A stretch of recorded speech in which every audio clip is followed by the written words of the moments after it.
नमस्कार दोस्तों, कोटड़ा टाइम्स में आप सभी का स्वागत है। और जैसा कि दादर नगर हवेली तारपा महोत्सव में हूँ, यहाँ पर एक टीचर मिले हैं, उनसे बातचीत करेंगे।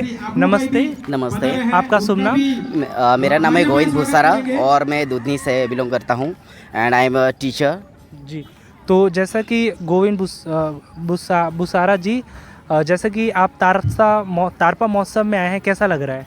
मुझे बहुत खुशी हो रही है क्योंकि जब हम पढ़ते थे तब जब जैसे कि मैम ने बताया, हमारे एमपी मैम जो कलाबेन हैं उन्होंने बताया कि हाँ 3 दिन के लिए होता था, लेकिन बीच में अचानक बंद हो गया। हमें बहुत दुख ये हो रहा था क्योंकि हम भी पार्टिसिपेट करके हम लोग पुणे तक गए थे ये तारपा अच्छा। फेस्टिवल लेके। तो इस बात से मुझे बहुत खुशी थी क्योंकि यहाँ से जब बाहर जाते हैं और जब परफॉर्म करते हैं वो खुशी उनको ही मिलती है जो ऑलरेडी उसमें से गुजरे हुए हैं। तो आज हम 4-5 साल के बाद देख रहे हैं ये जो हमारा तारपा फेस्टिवल हो रहा था, जो हो रहा है अभी भी।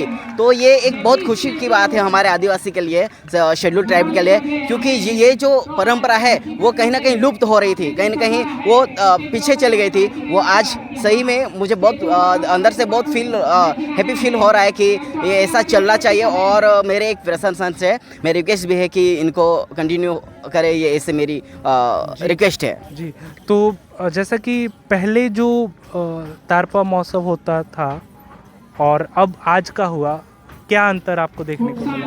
एक ये बात सर सही में आपने बहुत अच्छी बात पूछी, क्योंकि पहले में एक ये बात होती थी कि जो इंटरनेशनल जो जैसे कि कलाकार है, जैसे कि सिंगर हो, क्योंकि मैं पर्सनली मैं देख चुका हूँ, जैसे कि राजा हसन जो सारेगामा के जो सिंगर थे, फिर सुखविंदर सिंह, उदित नारायण और ऐसे तबला वादक जो इंटरनेशनल है वो आते थे। लेकिन वहाँ कहीं ना कहीं हमारे पीछे जो संस्कृति थी वो याद करते थे, वही बड़ी बात। लेकिन आज जो उससे डिफरेंट था, जो हमारे एक बेसिक से लेके जो कैसा जीवन कैसा लाइफ होता था हमारे गांव का, वो हमें यहाँ पे डॉक्यूमेंट्री मूवी से हमें देखने को मिला। वो तो ये डिफरेंस है उस पहले और इसमें। और पहले का जो कार्यक्रम, जैसा मैंने भी बहुत सारे लोगों से बातचीत करके जाना कि गवर्नमेंट के थ्रू होता था, तो उसमें युवाओं की भागीदारी कैसे रहती थी, और यहाँ पर युवाओं की भागीदारी सबसे ज़्यादा देखने को मिली है।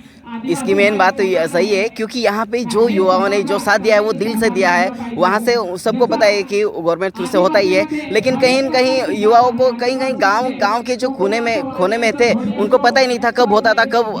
अभी मैं जस्ट फ्रेंड मेरा जो थे उन्होंने वो बोल रहे थे कि मुझे तो पता ही नहीं था। मैंने बोला कि ये 3 दिन के लिए होता था, लेकिन अभी इस बार जो एक मंथ से चल रहा था उसके लिए, तो ये सब लोग अपने दिल से, कोई ज़बरदस्ती कोई फोर्स नहीं, अपने दिल से निकलते थे। तो ये बात है, एक अपने संस्कृति के लिए लगाव, दिल से लगाव। तो ये बात है कि अपने संस्कृति लगाव की वजह से ही सब लोग अपने दिल से निकलते थे, और आज वो रिजल्ट हम देख रहे हैं जो और सक्सेसफुल हो गया है। तो ये जो तारपा महोत्सव है वो दादर नगर हवेली में रहने वाले आदिवासी समाज के लोगों के विकास के लिए कैसे, मतलब एक योगदान साबित होगा तारपा महोत्सव?